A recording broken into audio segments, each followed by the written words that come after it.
Story out of Brooklyn, where police are looking for the people who they say abandoned a 3-year-old boy outside of a hospital in Brooklyn. Sadly, the little boy later died, and detectives say he was covered in bruises. We're live in Prospect Lefferts Gardens with the boy's family. Believes whoever dropped him there, do they know?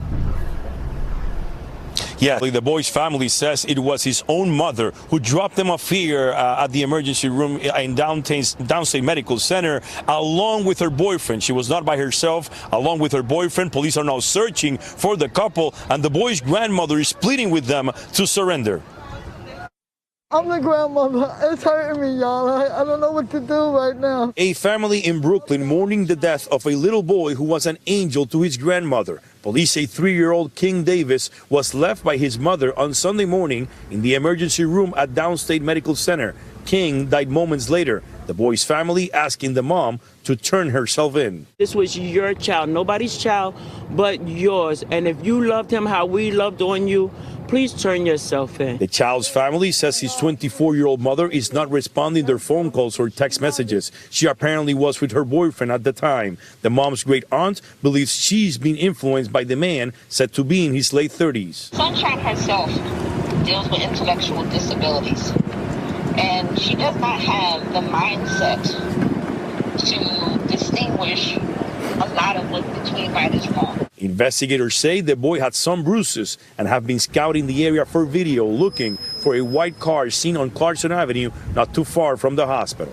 To all the mothers out there who are going through whatever you're going through, it's always good to ask for help. She was loved. I don't know where she went wrong, what happened. The family says they've had recent arguments with the mother regarding King's care and wish they could have done more to help the woman and protect the little boy.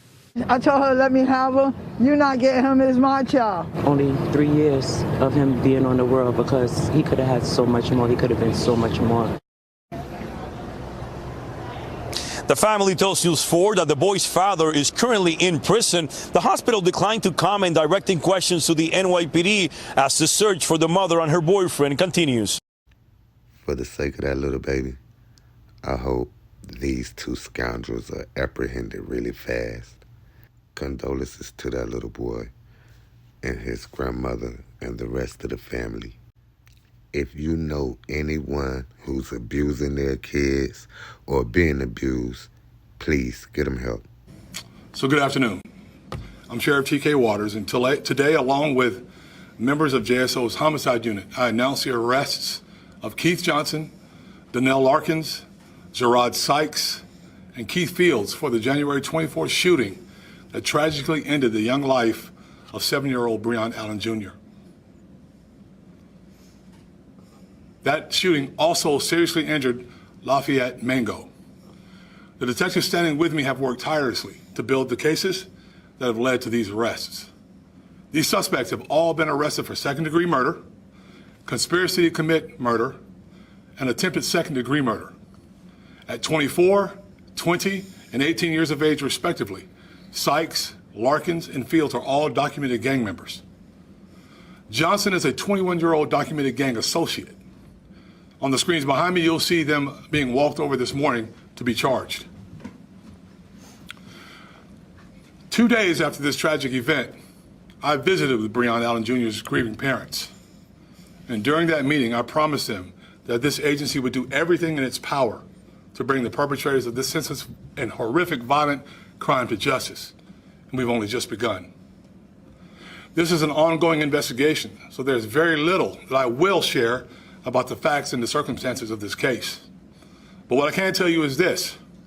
This murder was a culmination of escalating violence between two rival street gangs or street groups. It was a targeted, planned act, one with which during the murders clearly saw Breon walking innocently with the intended target, Lafayette Mango. With these arrests, the first chips fall in this investigation, but they won't be the last. There are other individuals who planned and participated in this heinous act.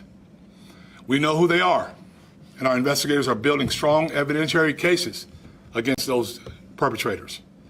They will be arrested, and they will face the justice system. I want to take this opportunity to speak directly to those who continue to use violence to glorify violence in our community. This is not a game. Your actions affect innocent people in our community. There's no place for you in our city, in our community.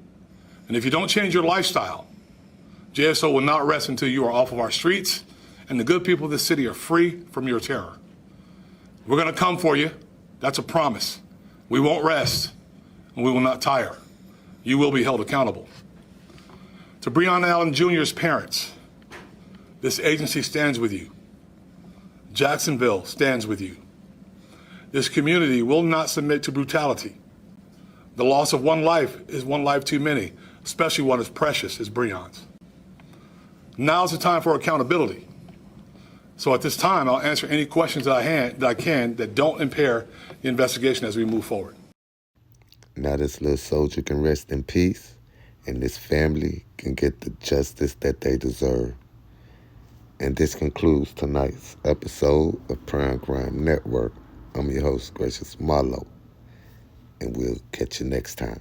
Thank you for watching Prime Crime Network, your source for urban and suburban and around the world news. Hit the subscribe, like, and the notification bell